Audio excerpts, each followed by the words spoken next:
Mina väga soovitan tulla Rakveresse elama. Julgustan kindlasti lastega peresid. Meil on piisavalt palju rohelust, erinevaid parke, sportimisvõimalusi, kultuurisündmusi, kino, Rakvere teater, ilusad Pikktänav, Vallimägi ja meil on väga arenev linn. Miks me otsustasime perega koos Rakvere tagasi tulla? See on naise kodulinn, esiteks tema juured on siit pärit. Minu jaoks kõige suurem otsustuspunkt oli lapsed ja laste lapsepõlve pikendamine.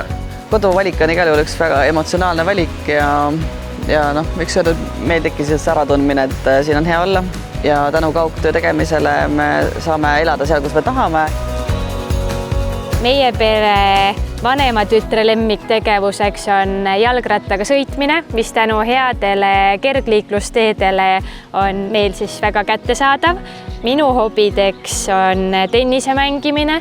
Rebekale meeldib lihtsalt mängida, meeldib meile käia mänguväljakutel ka tihti. Ma tunnen, et Rakvere on arenenud õiges suunas, et siin on väga palju korda tehtud, vanalinn, Vallimäe vabaõhukeskus, Ta on hea kompaktne linn. Jah, me elame kindlasti ise tervislikumat elu, sest et me saame minna igal poole jala, see on alati valik.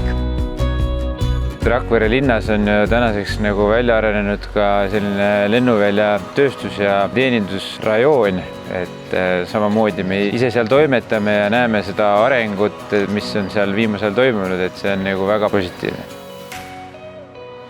Rakvere linn minu arust on armas, väga-väga ilus, suurte võimalustega ja väga kodune linn.